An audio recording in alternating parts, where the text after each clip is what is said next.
Welcome to Nutrition Made Simple for Busy People. We're all busy. We're not professional athletes or Olympic athletes.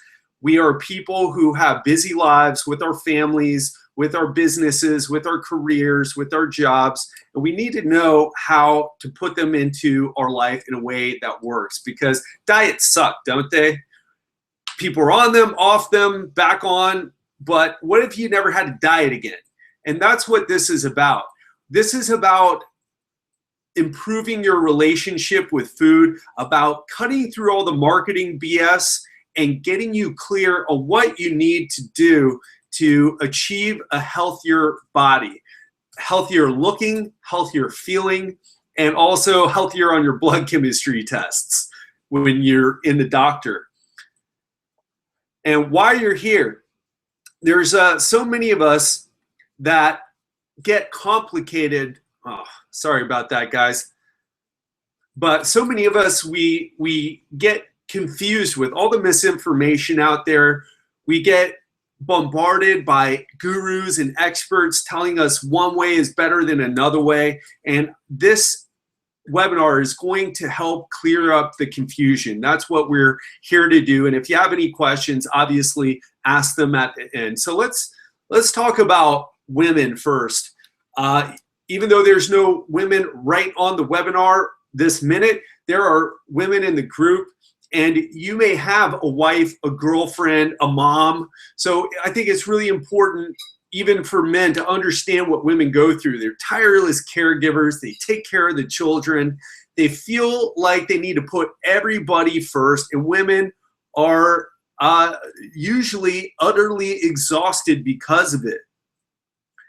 And who's taking care of the women in your life? Or if you're a woman, one of the women signed up to the group, who's taking care of you? You've got to understand, you've got to take care of you. You've got to make sure you're taking care of yourself with exercise, with healthy eating. You can't let yourself gain weight and lose strength and age faster than you should simply because you're not making time for yourself. It's so important that you take care of yourself.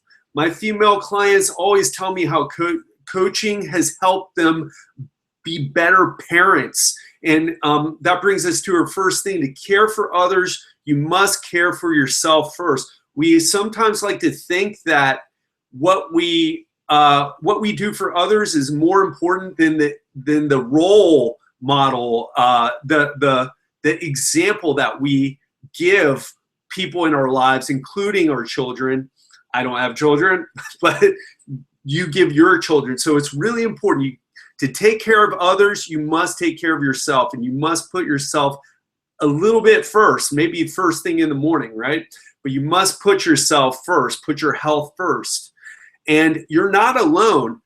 There are tons of people who are in the same situation. And Lisa, who's in this coaching group, and I hope she doesn't mind me sharing how much of a rock star she is, but she's got 4 kids. She's very successful in her career, and she makes it all work. And I know women who are struggling with less responsibility, less kids, and less responsibility at work. There's always a way to do it. Okay, there's countless other women that feel exactly the same, and there's women who figured out how to help it. So if you're not part of the Facebook group, I highly recommend you join the Facebook group and make sure you interact with the other people in the Facebook group. Share what you're struggling with. Share what your challenges are, and connect with people. All right, and definitely reach out to Lisa. She's in the group, and she's a total rock star, getting everything done. And I'm sure she would be happy to help share what she's doing. And the third thing is give yourself permission to accept help. It's so important that this goes for guys too. We'll talk about guys in a minute here, but give yourself permission to accept help. For so many people, we don't accept help. We feel like the weight of the world is on our shoulders. And that's why so many of us run into problems. And women aren't great for asking or accepting help either sometimes. So make sure you give yourself permission to accept help. So let's, before we, okay, it's a little bit more about that, but I've said all I needed to say about that. Now let's talk about men a little bit.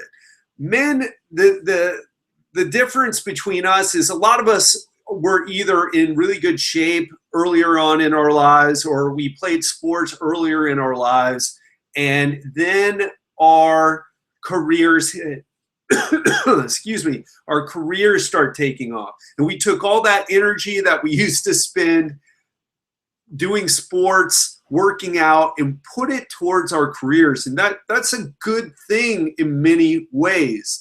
But too many of us, we let the stress get a hold of ourselves. We stop eating the way we should. We stop exercising completely, and we get out of shape. And another thing that's really important is a lot of us, we used to train so hard in high school or college, and we can't do it anymore, right? I don't know about you, but I can't go and work out like I used to. What I did in the past in my 20s worked for me, but now I need a different way. I need to make sure I have enough energy in my day to do the other things, work on my business, put these things together for you. So it's really important. So for both men and women, I want to get started with a few nutrition habits. And to keep things simple, for the first 2 weeks of your coaching program, and I know some of you are not new, this is actually the second week of your third month or second month. Some of you are in your first month, but here's what I want you to do. Drink 7 glasses of water a day, eat protein at every meal. We're gonna start implementing this habit-based approach, and we're gonna make sure that you are slowly changing your habits. And I don't want to give you too much to do. Obviously, you can change a lot of things at once, but if you're someone who's having trouble, like, whoa, I'm overwhelmed, I'm overloaded, I've already got a lot of stuff to think about, just give me something to do, something simple to do. Here's what I want you to do. I want you to work on drinking 7 glasses of water per day and eat protein at every meal. So when you wake up in the morning, you're dehydrated by definition, right? Because you haven't drank water for 6, 7, 8 hours. Have a glass or 2 of water first thing in the morning. That's gonna help you wake up. Definitely do that before you have your coffee, okay? Because one of the reasons we're so tired is that we're dehydrated. So let's fix that by focusing just on water. The second habit is eat protein at every meal. What does that do? That makes, that ensures that you're getting enough protein to build muscle. If your goal is to gain weight, to gain muscle, or let's say you have a fat loss goal. You want to make sure your protein is high enough so that when you do lose weight, it's not muscle. It's not the weight that you don't want to lose, because we don't want to lose weight, okay? We want to lose fat, and that's different. The scale doesn't always show the truth of what's going on in our bodies. So by making sure you're eating protein at every meal, you can ensure that you're losing weight from the right place. A bonus with that is protein actually costs us more energy to digest than carbohydrates or fats. Okay, so those are the 2 habits that I want you to focus on. So get rid of the diet plans, stop the nonsense with the diets, get the basics dialed in. And people always ask me, Ted, well, what diet do you follow? What are you into the paleo diet? What do you think about vegetarian or vegan diets, low carb? What do you think about intermittent fasting? And what I want to tell you about diets is that they are rules that you're following to achieve a result. And diets work. But the thing is that not every diet works for every person.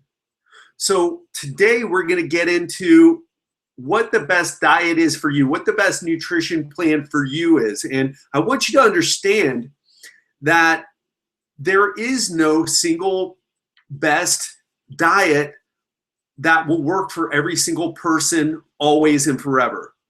It doesn't happen, doesn't exist, okay? There is no plan that will work for everybody.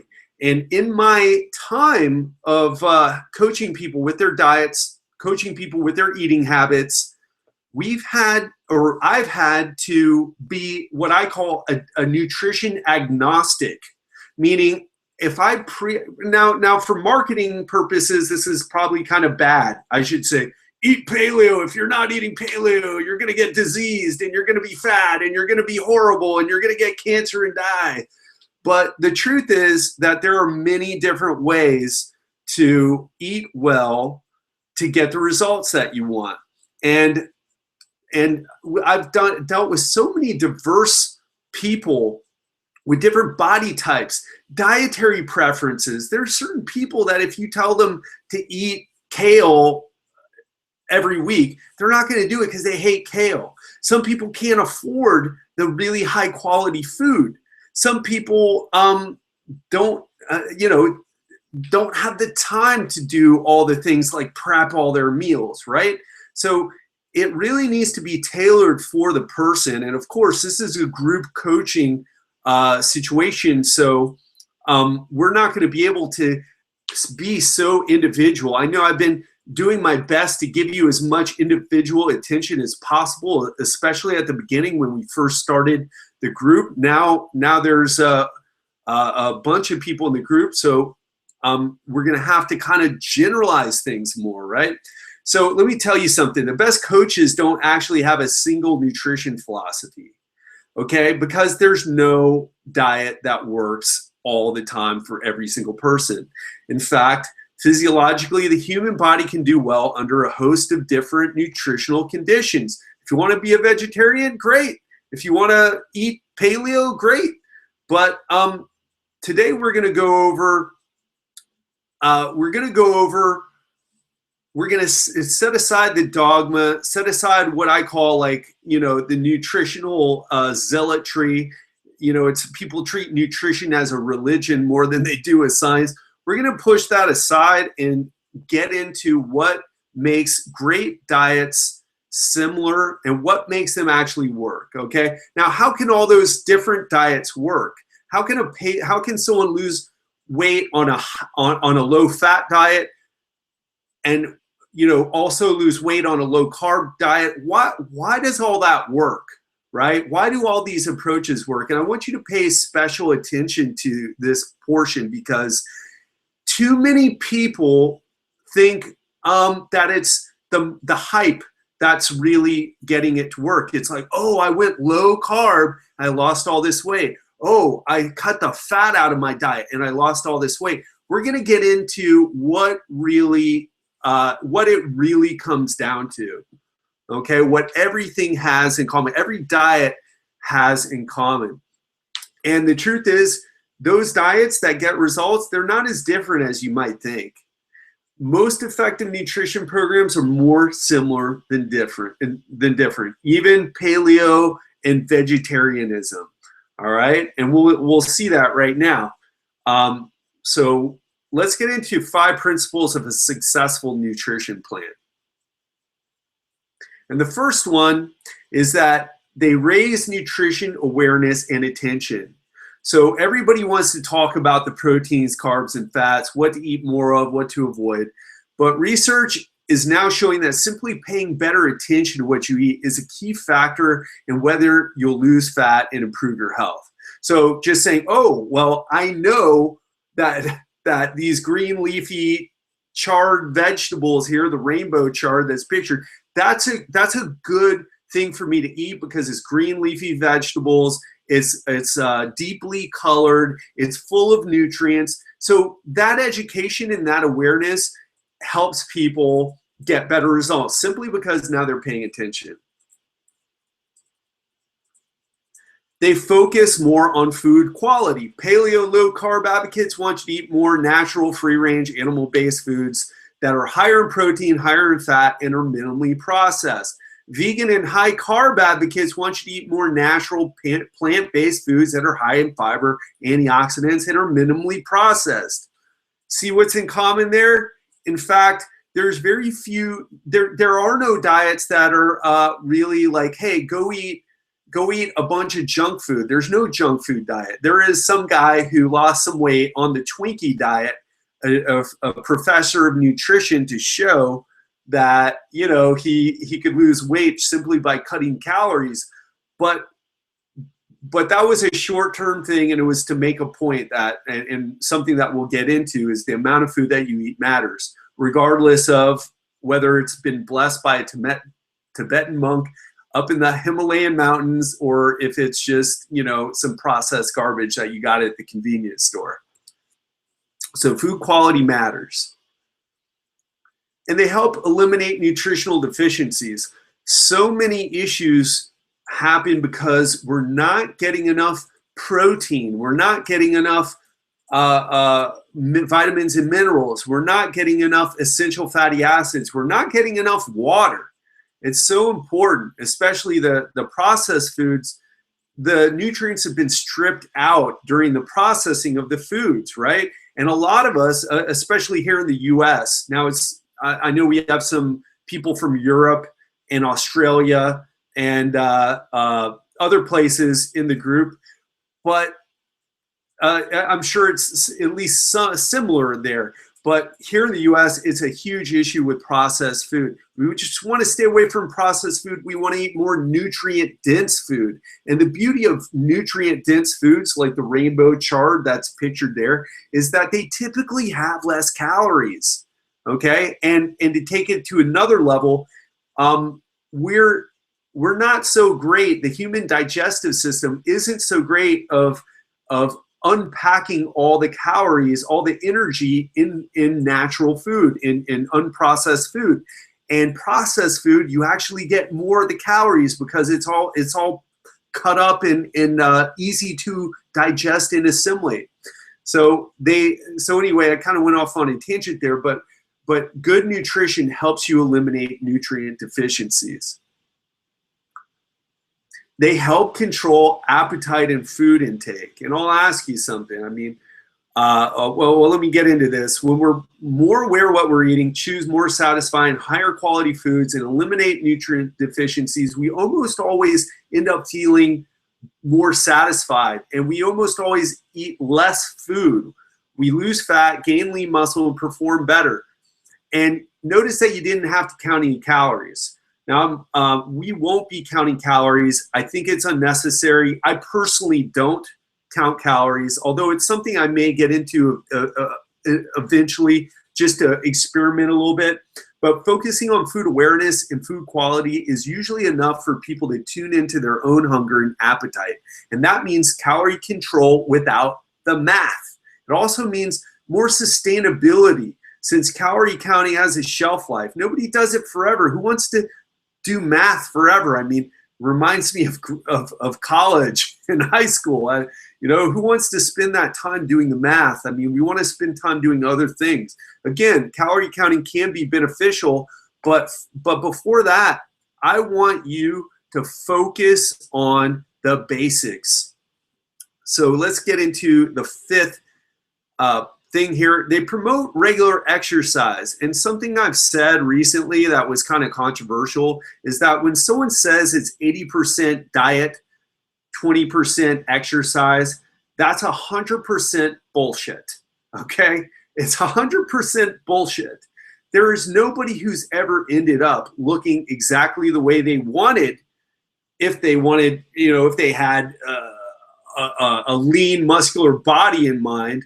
They never ended up that way with nutrition alone. They were exercising.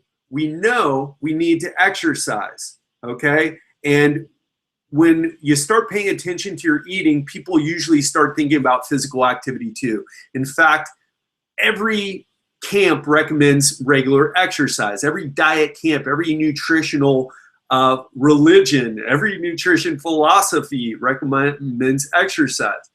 And when a person exercises regularly, regularly with a mix of high and low intensity activity, they dramatically improve their ability to turn the food they eat, whatever the food that is, into functional tissue instead of extra fat. By functional tissue, I'm talking about muscle. I'm talking about all, your hair, your bones, your, the important parts of your body. Fat is important too, by the way, especially for women, but most of us just have too much of it. And another thing I want to mention about regular exercise, what I didn't mention here, is that they've done meta-analyses of studies looking at the effects of exercise versus diet on fat loss, and exercise was superior for fat loss. Okay, in particular, the visceral fat, that's the fat that is beneath, that surrounds your organs, that's beneath our skin, right? We have subcutaneous fat, which is the fat right underneath our skin. Then we have visceral fat, which is underneath the muscle, underneath your abdominal wall, and that surrounds your organs. So it's really important that we always think about exercise and nutrition together to create the body we want, to create the health we want. And I just want to take a second. Arthur says, I really like making little changes here and there. Changing too much at once is overwhelming. Absolutely. I'm glad you appreciate the little changes. And Mark says, cardio really puts me in a better mental state and good mood. Absolutely, Mark. There's things that aerobic exercise does that strength training doesn't. And I'm a strength training guy. That's what I like. But I don't just do what I like. I do what works. And that's why we have a mixture of both in the program. And that's why I do a mixture of both, even though all I want to do is lift heavy weights. But we got to do what works, not just what we want to do. Okay, so the solution is the best nutrition plan is the one that you'll actually follow, the one that you'll actually stick with. And if that's a paleo diet, I can help you with that.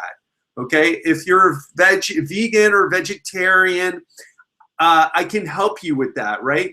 All the things we talked about in the past, we can help you with that, because it really has to do with the principles and applying the principles to that particular philosophy, whether it's all paleo approved foods or vegan foods. You still have to eat your protein, you still have to eat your vegetables, you still have to get your healthy fats, you still have to, eat a little bit less if you want to lose body fat. You got to eat a little bit more if you want to build muscle, right? But that's why we focus on what I call nutrition habit-based change. So this is habit-based nutrition. And that's what I'm about, because what we found and what I found personally, everybody kind of knows what to do, right? I mean, we get confused out there, but it's the bigger problem is that we're not doing it. We're not changing our habits, and that's the biggest issue. So you want help finding the right diet for you. If you're looking for personalized help and guidance, I have a private coaching program, which I designed a nutritional program according to my clients' needs and lifestyle. Okay, so if you want me to coach, this is a group coaching situation. So we're going to give you, just like if you would join any group, you get a general recommendation. I want you to understand that, because it's not going to be right for everybody exactly. There's going to be some things that maybe people can afford higher quality food. We had someone complain that the meal plan was too expensive, and I'll talk about the meal plan eventually.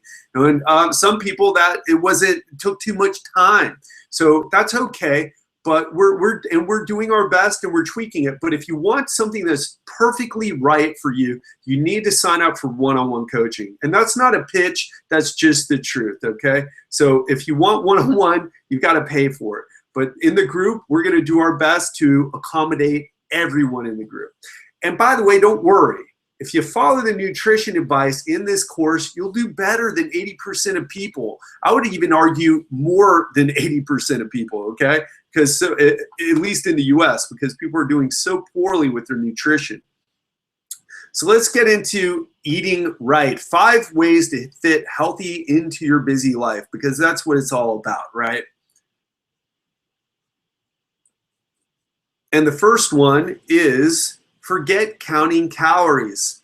Again, there's no need to do that unless you are going to step on stage painted orange in little Speedos. All right. If you've got a sporting event or a bodybuilding competition, physique competition, okay, you need to probably do that. But otherwise, forget counting calories. There's a better way to figure out how much food to eat at every meal so you can look and feel better. And one thing I want to tell you, though, calories are important, okay? In fact, that's the most important thing to consider. Another way of saying calories, though, is how much food you're eating, the quality of the food you're eating and how much food you're eating. And that's why we're going to be focusing on something a little bit more actionable, a little bit more doable. And all you have to do is take a look at your hand. Use your fist, your palm, your cupped hand, and thumb to practice calorie control. Okay? We don't need to do the math. We just need to use our hand. So I want you to take your hand out and just look at it as we go through this way. So let's talk briefly about the problems with calorie counting. The sheer amount of math and hassle can't speak English today. Hassle to figure out your caloric needs. That means handbooks, websites, databases, apps, typing things in at every meal. Then, of course, you have to estimate your calorie expenditure, right? Because it's calories in, calories out. Then you have to consider that there's probably going to be some errors on the calories in as well as the calories out. And that's going to throw off the measurement. So calorie counting is imperfect. It does work for a lot of people, but the point is that you don't need to do it. Now let's get back to what you actually should do, okay? And let's get into the calorie counting solution. Okay, it's rarely necessary. Here at Legendary Life, we're going to get into how to gauge the food portions by using your own hand. So check it out. Now take out your hand. Your palm determines your portion of protein. You know you got to eat protein at every meal. You know you got to eat vegetables at every meal. You know you got to eat, you may have to eat some carbs at every meal. You don't want to overdo it with the carbohydrates. We'll talk about that a little bit later. And your thumb determines the fat portions, okay? So look at your hand. That palm, the palm of your hand, that's about 1 serving of protein for you, okay? And the fist, that's going to determine your serving of veggies. The cupped hand determines your servings of carbs. Your thumb determines your servings of fat. So we'll get into what that actually should look like because I know it may not be exactly clear. So to determine your protein intake, like meat, fish, eggs, dairy, or beans, use a palm-sized serving. We recommend women eat 1 palm-sized portion with each meal. We recommend guys eat 2 palm-sized portions with each meal. Okay, that is the baseline. All right, that's the baseline of what you should be doing. And shown is 1 palm portion. So if you're a guy, you should have 2 of your sized palms, okay? And if you're a woman, you should have just 1 palm, okay? And that should be the baseline. Obviously, you may have to cut back on some, a palm and a half. Let's say you're doing 2 palms, and you're not losing weight. Well, maybe we'll have to cut back to a palm and a half or maybe even 1 palm for a guy. For a woman, we may have to cut back a little bit on 1 palm. But this should be your baseline.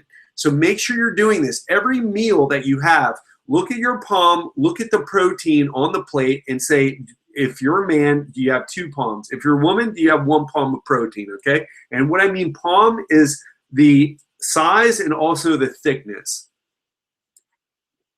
Okay, let's talk about vegetables. So look at your plate and vegetables, you know, broccoli, spinach, salad, carrots. Use a fist-sized portion.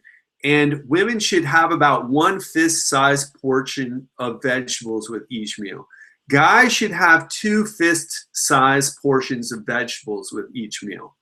Okay, so look at your fist. That's the size of the vegetables that you have. Okay, the size of the vegetable serving that you have. If you got any questions, make sure you ask them. But I hope this is pretty clear.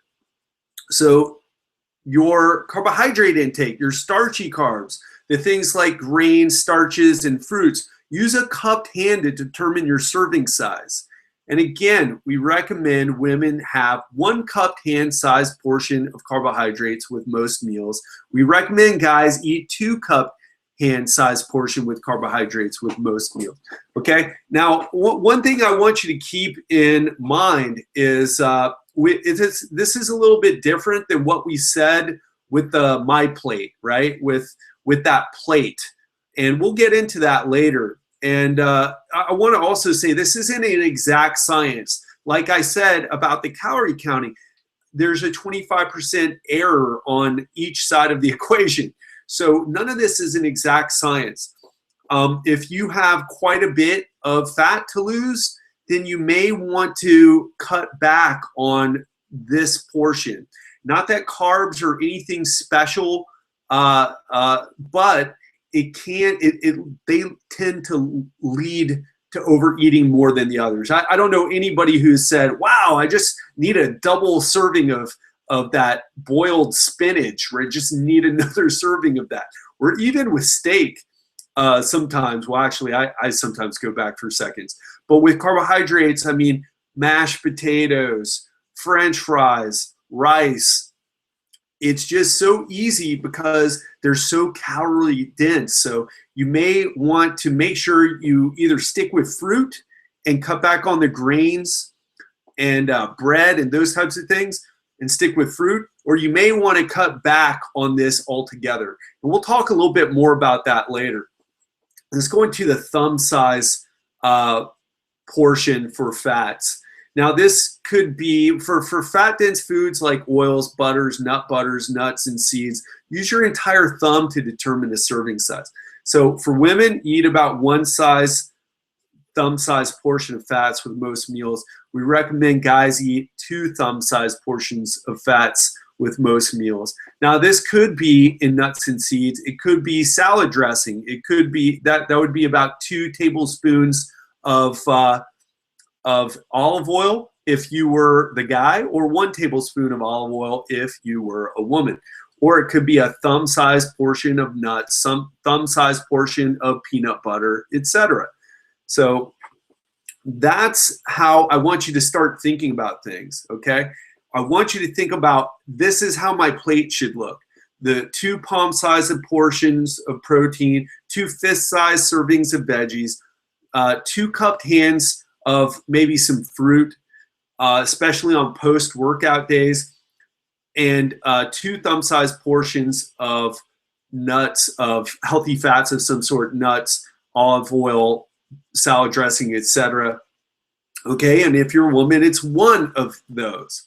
So let's get into planning your plate. Now we're gonna get into what the plate should look like. Okay, so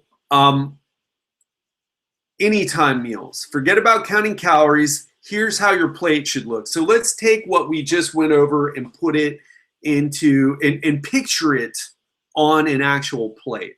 All right. So you got a glass of water. You got your protein there. You have your veggies there. You have your fats there. Now, if you notice, we talked about like the palm-sized portion of carbohydrates. If you have more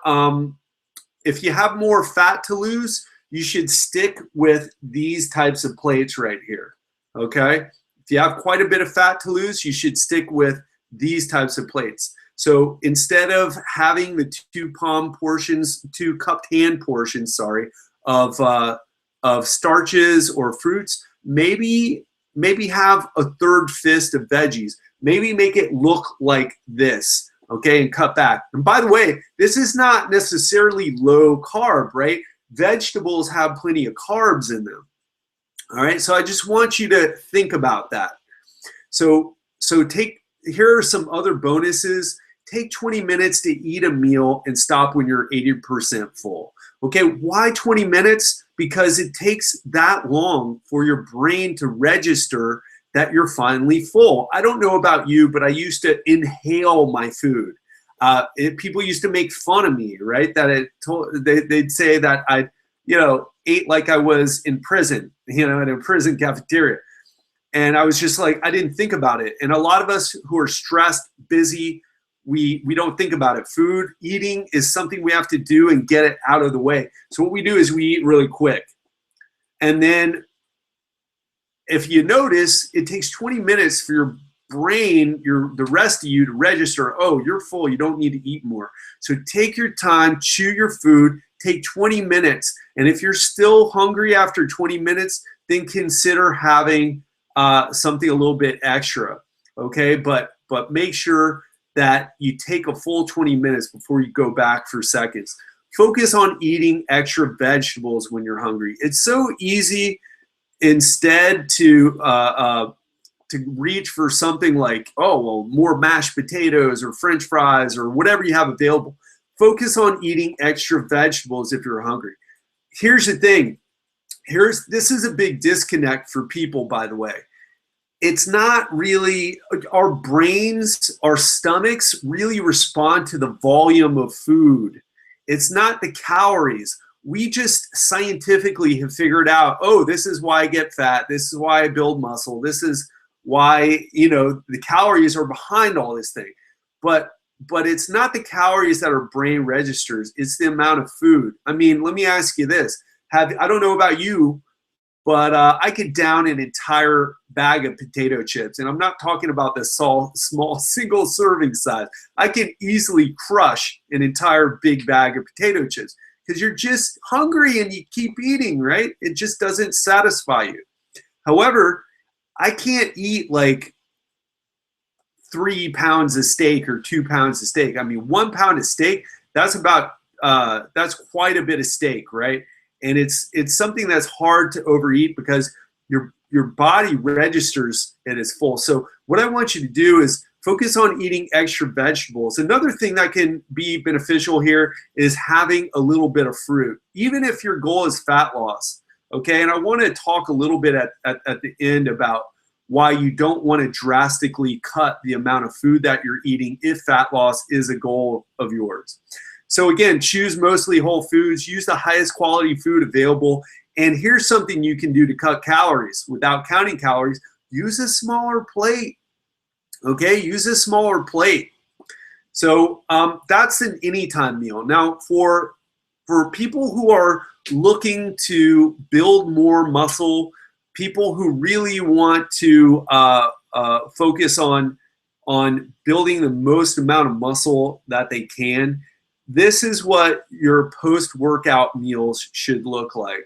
So instead of having vegetables and a bunch of vegetables, you have more protein, you have vegetables and fruit, and perhaps some starch like potatoes, pasta, rice, or bread. Again, eat the biggest meal of the day after your strength training workout. Now that goes for everyone. If you can do that, that helps a lot. Eat more vegetables than fruit is another good one to follow. Also, someone mentioned that they had problems digesting fruits, and that can be an issue too. Vegetables can be better with that. So choose mostly whole foods. Use the highest quality place to cut calories. Of course, if you're on the muscle building plan, then you probably are more worried about getting enough calories. But make sure you're not getting putting on more fat than you should, because that is not how you do things. All right, that's for the that's a tip for the people who are looking to build muscle, that they're trying to gain weight. So follow a meal plan, and let's talk a little bit about a meal plan, because we've given you a meal plan, and we give you our goal is to give you every month a 7-day meal plan. And I know we're behind on one of those, and I want to apologize for it. We're doing our best to catch up, but also to put all these other trainings together for you. And we're trying to get most of the recipes to be less than 30 minutes and the breakfast options to be like 5 or 15 minutes. And something I want to talk to you about the meal plan is someone went out and bought literally every recipe, all the ingredients for every recipe on the meal plan. And what I guess they were thinking was, oh, this is what I need to eat every single day. That's not what the meal plan is. It's not, oh, this is what I'm going to follow every single day this week. It's an example. In fact, what I want you to do is to pick recipes and start to try them out in your life, right? Try them out in your life. The reality is, I eat the same thing a lot.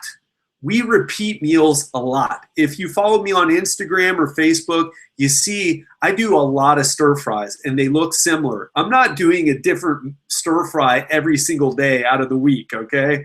And for every month onward and into infinity. That doesn't happen. That's not realistic.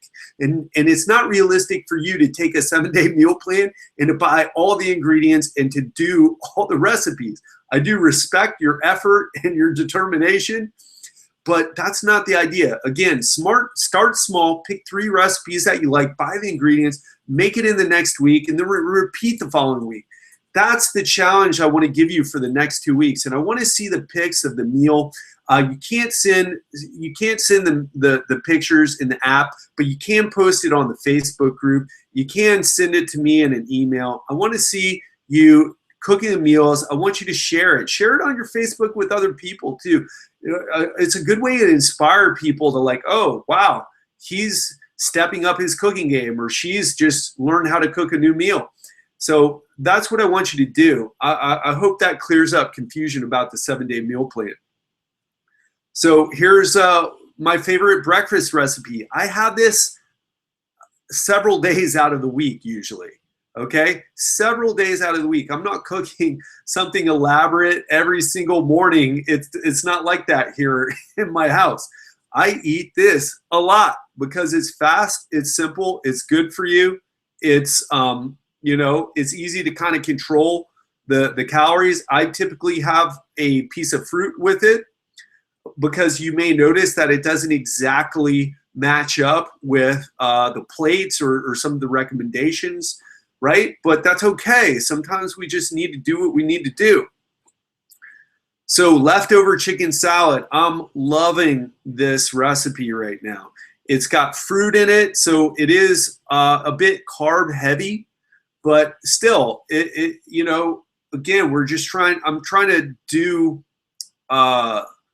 I'm trying to put something together that does fit into those what do you call them? Those I want to say trajectories. Fits those descriptions that we just talked about. And if you notice, the leftover chicken salad, it's on romaine lettuce leaves. So the carbs are coming from the romaine lettuce, which very low in carbs, and the grapes and the apples. So not terrible, right? And it's mostly whole foods in this, or it's all whole foods in this. So this is one of my favorite recipes. You should try it out. The chicken salad with mandarin oranges and mixed greens. Now this is a recipe that pretty much fits the recommendations, right? It's mostly vegetables. It's got plenty of protein in it. Of course, you can control the amount of chicken you put in it, and it has just a little bit of fruit in it for flavoring. So it's not high carb at all. This is one of my go-to things. I eat this a lot. Grilled tilapia, another good one. Make sure you get, how much grilled tilapia do you eat? Well, if you're a guy, shoot for about 2 palms of protein. Okay, that's probably somewhere in between 6 and 8 ounces. And then have something on the side, like a salad. Okay, you could even take the salad of the last page and take out the chicken and then eat that, by the way. That's another way of finding a side salad for something. Or you could just have some grilled vegetables or sauteed vegetables. So just really simple stuff. Or you could have something like strawberry arugula salad. I like watercress better than arugula because it has more. It's more nutrient dense, but arugula is easier to find. This is a great salad, and it fits the tilapia, and the strawberry salad basically fits those recommendations. Now we just use a little bit of fruit for the seasoning, okay? To add a little bit of flavor. It's not like there's a huge portion of fruit in there. So let's move it along. Prep your meals. Now I want to be honest with you. I am not a meal prepper. We've done our research and put this together for you because I know Teddy Prendez in the group. Ted Prendez is a super meal prepper. Mark, I know you prep your meals as well. I am not a meal prepper, but it's an effective strategy for people because it saves you time and money. And when it comes to healthy eating, preparation is the key to success. I use the fact that I buy all my food and I prep what I will have, and I have like go-to recipes. But one study published in the American Journal of Preventive Medicine suggests that spending time on preparing and cooking meals at home is linked with better healthy habits, right? Of course. And luckily, planning and preparing your meals ahead of time will make healthier choices a no-brainer, leaving you with more time to squeeze in your daily workouts or work. And hey, it'll save you money while you're at it. So create your own meal plan. All right, the meal prep, there's a ton of ways you can do that, and we'll be putting something together for you. But if you're intimidated by cooking, because I know some people said, some of you looked at the meal plan and said, whoa, I don't know I can barely make a bowl of cereal, let alone do this. I totally understand. And if you're intimidated by cooking, there are tons of little things that you can do to help make assembling delicious and nutritious meals very quickly without a lot of work. From an easy breakfast option to methods for whipping up meals in bulk, we're gonna give you some things to help you out with it. So, so let's get into a few things that you can do. Hard-boiled eggs in the oven, not in a pot. So they're not really boiled. They're baked. So what you can do is get a muffin pan, and you can just put the eggs in the muffin pan.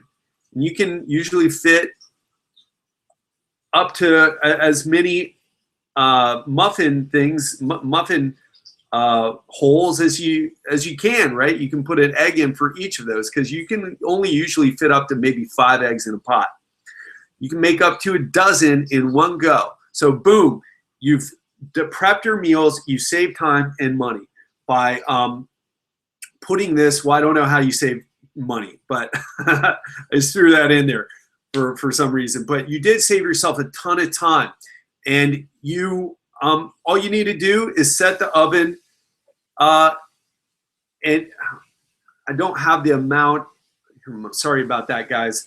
This we just finished finished doing this. It doesn't say how long. Hey, Giselle, what should the temperature be for the baked eggs? 350 degrees, and you bake them for maybe 30 minutes, okay? So boom, 350 degrees, 30 minutes. We'll make sure we'll redo this webinar and make sure all the details are in there and send you the replay or do it again. Another thing you can do is chop or spiralize raw vegetables in advance. This is a great way of eating pasta without eating pasta. And I like zucchini noodles the best, but you can use butternut squash noodles, and they'll stay fresh in the fridge for 3 to 5 days. You got to get a Zoodler, okay? And ask me for what the link to the Zoodler. I'm more than happy to share it for you. But you can chop your vegetables so that you're all ready to go. So if you like doing, if you want to do a pasta with vegetable noodles, or if you're like me and you love stir fries, you can pre-chop your vegetables and they'll last for a week when refrigerated and properly sealed in a bag or Tupperware. So roasting vegetables with the same cooking time, right? So roasting vegetables is a great way to bring out their natural sweetness, but waiting 30 to 40 minutes for each pan of nutrient-rich goodness to cook can be time-consuming. To prep a large batch of veggies, try pairing them based on roasting time. Fast-cooking vegetables that can bake in the same pan, including asparagus, mushrooms, cherry tomatoes. Slow roasting vegetables include carrots, cauliflowers, onions, potatoes, and parsnips, okay? So that's something you can do. Again, make sure you pair the fast cooking vegetables together and the slower cooking vegetables together. Otherwise, you can burn the faster cooking vegetables if you mix them, or undercook the slow roasting vegetables. Another thing you can do is make portions crystal clear. Guard against overheating by portioning your nuts, pretzels, veggies, or favorite nibbles into plastic baggies or portable jars. It's easy to mindlessly munch when you've got an entire bag sitting in front of you. So if you are a snacker, okay, and this is for snackers, make sure you set up portions already so you know how many portions. I don't know about you, but if you hand me a bag of something, I'm gonna eat the whole bag. If you give me a whole carton of ice cream, a whole pint of ice cream, I'm gonna eat the whole pint. That's just how I am, right? I'm just out of control when it comes to eating sometimes. I'm so hungry. However, we can portion our snacks so that you just reach for that one bag, that one serving, and then boom, you know you don't do another. I will say here, I don't do this one because I've got no self-control. A lot of people think, oh, Ted, you're this fitness guy, you're like got it all figured out, you're in complete control. No, I go out, I buy a pint of ice cream and I eat it. I buy some junk food and I eat it. I can't be the person that has portioned junk food around, portioned snacks around, because I'll just eat them all. And even if they're vegetable chips or whatever, I'll just eat them all. So I don't buy them. Or when I do buy them, I buy a portion size and I just eat it. But if you're a person with more self-control, you can portion out your plastic bags so that you know how much you're eating. And although I prefer the premium glass option because there's some issues with the endocrine disrupting chemicals and plastics, so I really highly recommend you invest in glass. But if you're not there yet, you can't swing it, okay, stick with the plastic. But just know that glass is going to be better for you. There won't be any chemicals leaching into your foods. Here's another thing. I don't do this, but my buddy Joe, he has something that he takes with him all the time. He's always got his meals with him. I have a lifestyle where I eat at home all the time. I get to come back and I eat at home, and I mostly work from home. I'm like half and half these days. So that I don't need to do this. But if you're on the go a lot, consider investing into something like an ISO bar, where you can hold between 3 and 4 well-proportioned meals. And each 3-meal ISO bag comes with its own food containers and ice pack. It costs you $84, but you can carry your meals around and you can stop yourself from going and eating out and perhaps having less healthy choices. Oh, these are good right here. You can use muffin tins for smarter breakfast frittatas. In fact, we just saw Ted Prendez shared in the Facebook group that he made something like this. And it's something that is easy to do. So if you want something other than hard-boiled eggs, you can use that same muffin pan and make egg McMuffins, but on your own and without the muffin, right? So we'll give you a recipe for this, but all you got to do is break open a couple of eggs and put some things, some vegetables, perhaps some bacon, some chives, perhaps a little bit of cheese, and you can You can bake them in advance and store them. Now, again, you're going to warm them up in the microwave, so it's not like it's going to be a wonderful home-cooked meal that just came out of the pan, but it makes it easier for you. If you don't have the time, if you don't have the patience to cook your meals all the time, you can just pre-cook these and then wrap them in a paper towel and microwave them so they don't dry out.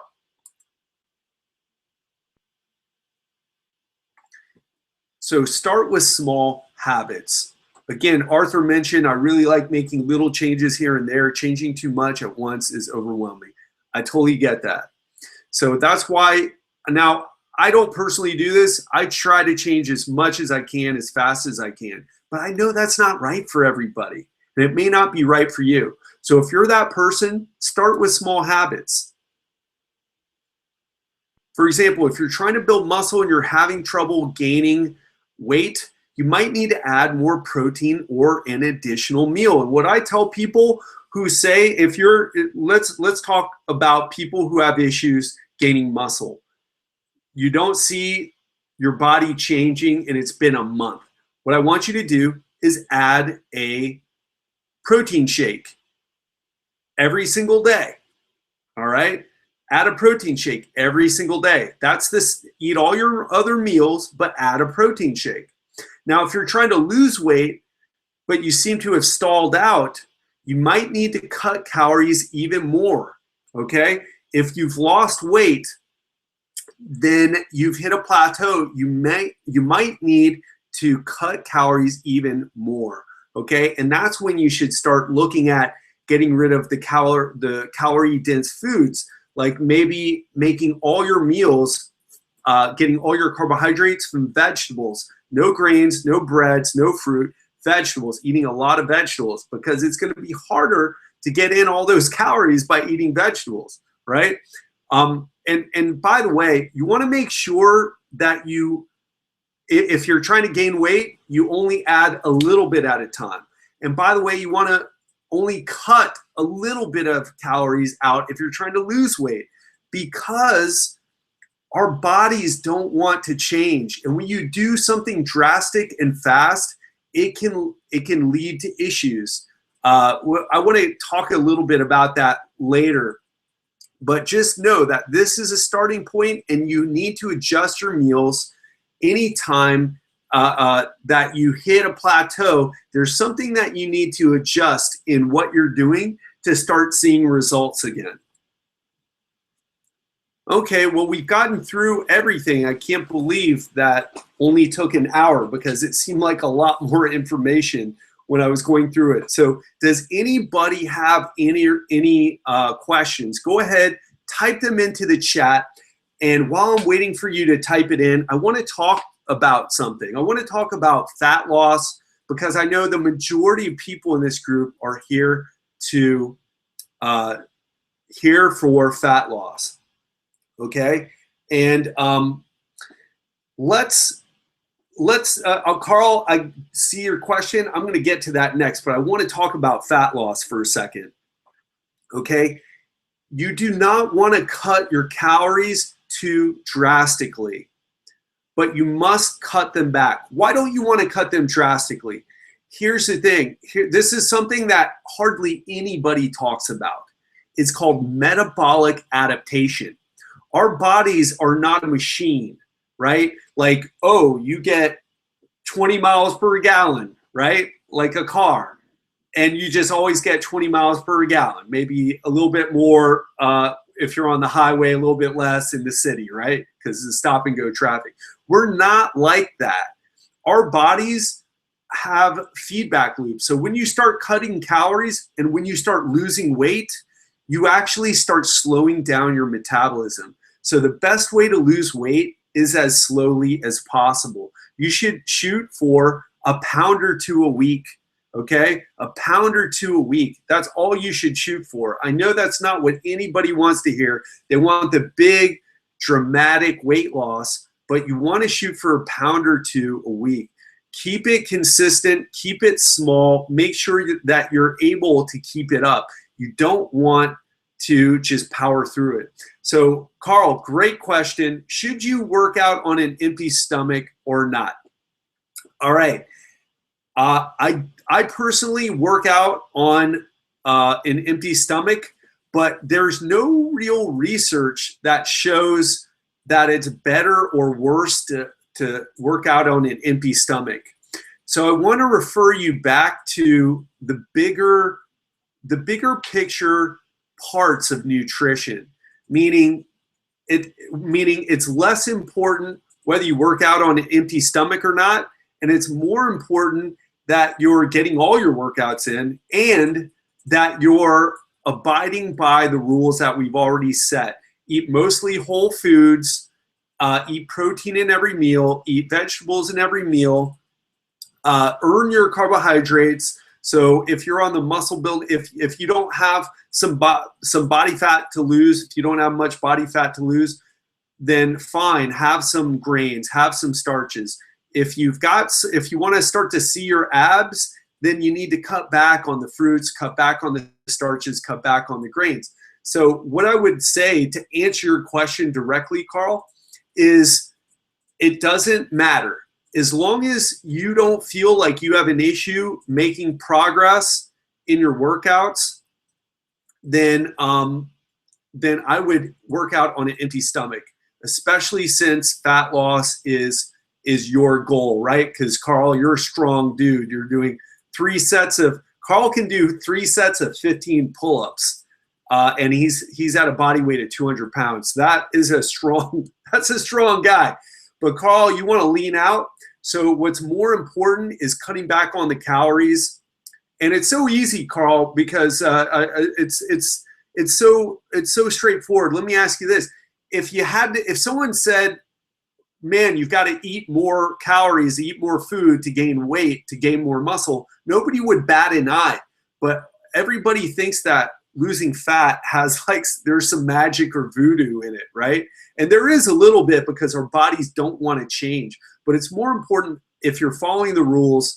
It's more important if you're, sticking to the things that we delineated here, and less about whether you work out on a full stomach or not.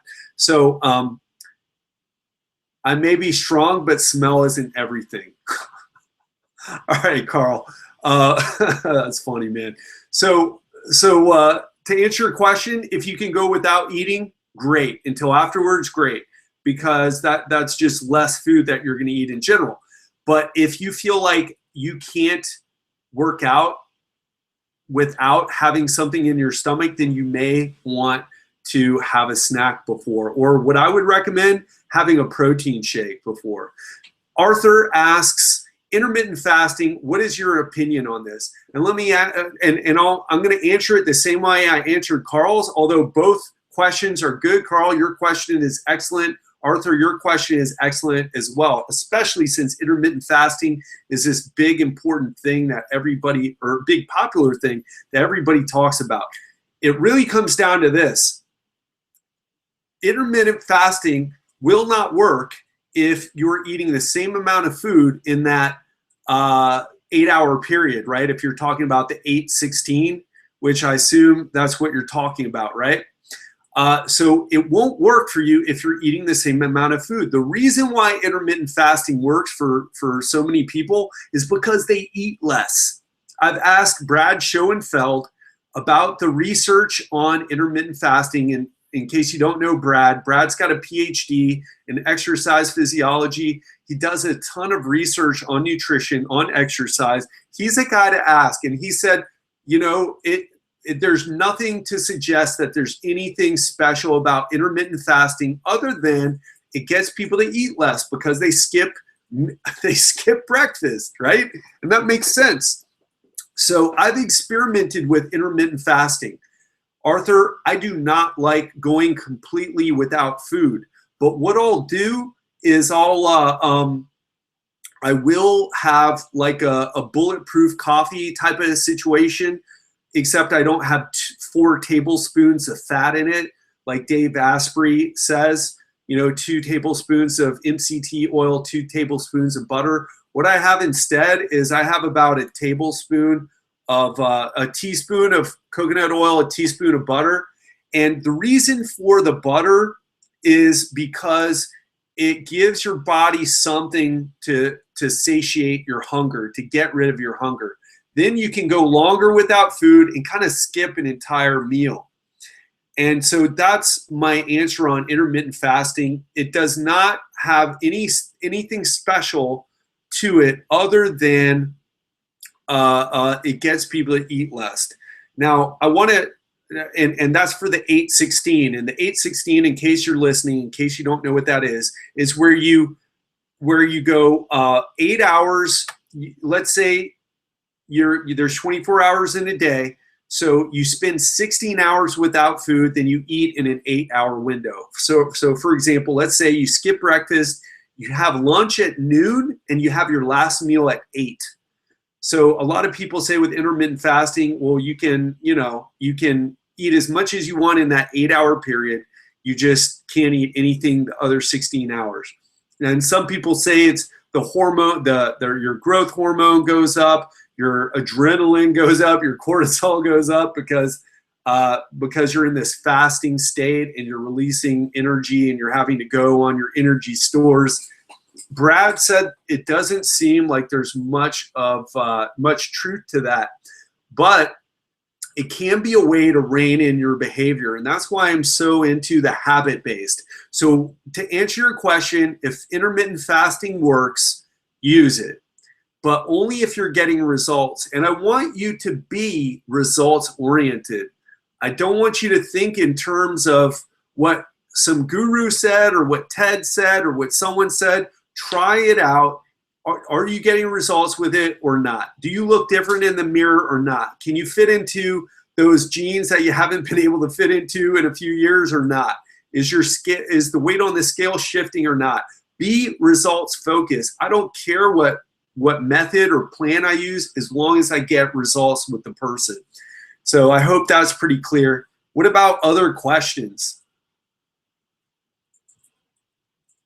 Any other questions? I've heard it's best to eat your last meal 4 hours before you go to bed.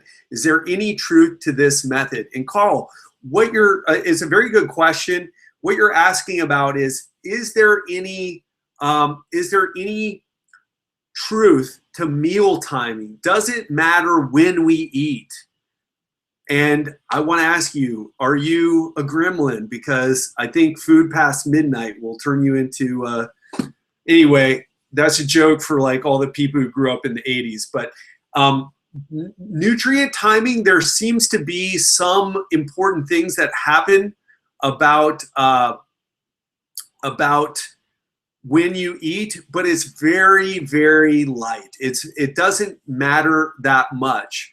Now, if you want to cut back on your carbs past 6 p.m. like Kim Kardashian, or if you want to eat your last meal 4 hours before you go to bed and that works for you, great. I personally can't fall asleep if I'm hungry. I also can't fall asleep if I've got too much food in my stomach. So I just make sure I don't have any of those situations. But there's no special rule or there's no science that says you must eat your last meal 4 hours before you go to bed, right?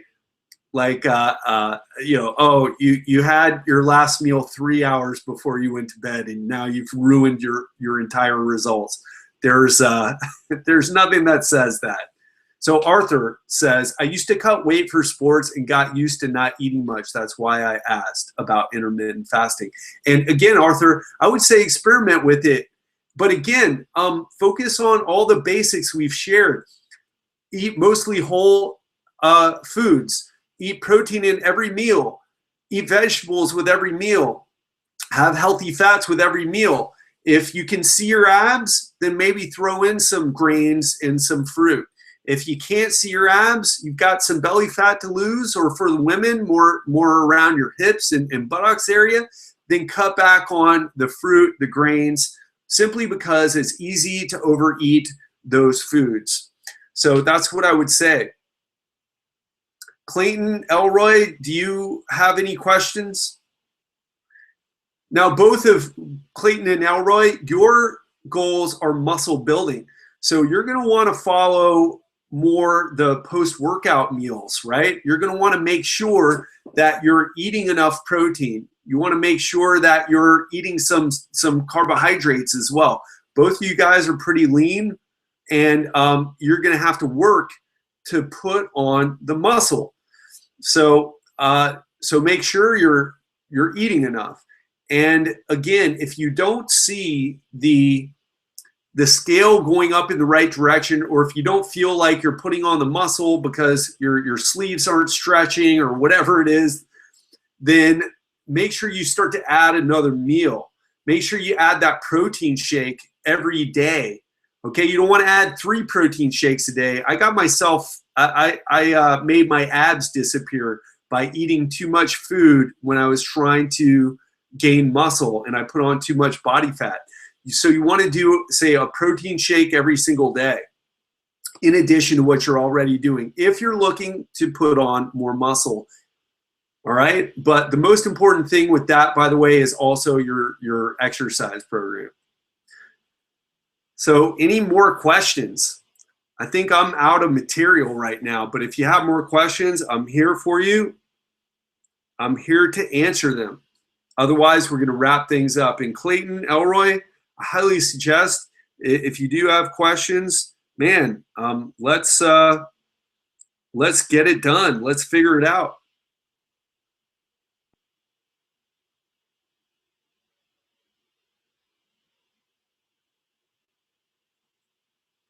No other questions? Okay, I'm going to wrap things up. It's been an awesome time. Thanks for running through this first this first version of this webinar. I want to run through it a couple more times and really get it tight, and really, you know, do a little bit of editing and do it again. So if there was any feedback that you had, make sure you let me know. Email it to me, shoot me a text through Nudge Coach, whatever it is. Arthur, you're welcome. Everyone's welcome. I hope you learned a lot in this, and the replay will be available for you. And to those of you who are watching the replay and didn't ask questions, make sure you get me those questions in. And if you have any feedback for this presentation, go ahead and shoot it over. I wish you an awesome rest of your Wednesday, and I will talk to you soon.